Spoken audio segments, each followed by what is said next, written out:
Bab 9. Kegunaan sosiologi. B. Klasifikasi problema-problema sosial dan sebab-sebabnya. Problema-problema sosial timbul dari kekurangan-kekurangan dalam diri manusia atau kelompok manusia yang bersumber pada faktor-faktor ekonomis, biologis, biopsikologis, dan kebudayaan.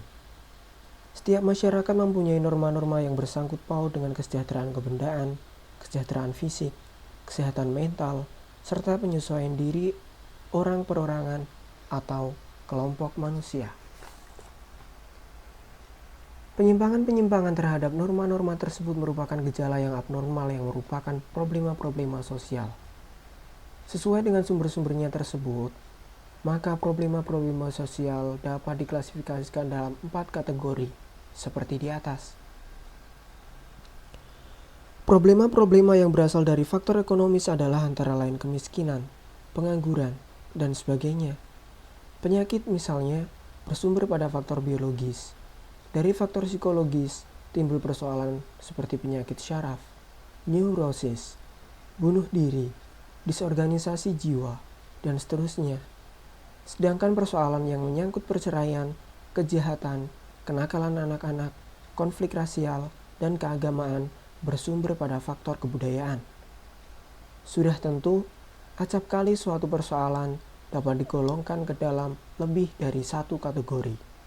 Misalnya, kemiskinan mungkin merupakan akibat dari berjangkitnya penyakit paru-paru yang merupakan faktor biologis atau sebagai akibat sakit jiwa yang bersumber pada faktor psikologis atau dapat pula bersumber pada faktor kebudayaan, yaitu karena tidak adanya lapangan pekerjaan dan seterusnya. Klasifikasi yang berbeda mengadakan pengolahan atas dasar kepincangan-kepincangan dalam warisan fisik, physical heritage, warisan biologis, warisan sosial, dan kebijaksanaan sosial. Ke dalam kategori pertama, dapat dimasukkan problema-problema sosial yang disebabkan adanya pengurangan atau pembatasan-pembatasan sumber alam. Kategori kedua, mencakup persoalan-persoalan penduduk, misalnya bertambah atau berkurangnya penduduk, pembatasan kelahiran, migrasi, dan sebagainya. Persoalan-persoalan seperti misalnya perubahan-perubahan dalam bidang teknologi, depresi, pengangguran, hubungan minoritas dan mayoritas, pendidikan, politik, pelaksanaan hukum, agama, pengisian waktu-waktu terluang, kesehatan masyarakat, dan seterusnya termasuk dalam golongan kategori warisan sosial. Ke dalam kebijaksanaan sosial dapat dimasukkan hal-hal seperti misalnya perencanaan ekonomi, perencanaan sosial, dan lain sebagainya. Klasifikasi yang terakhir tersebut di atas lebih luas daya cakupnya daripada klasifikasi yang pertama.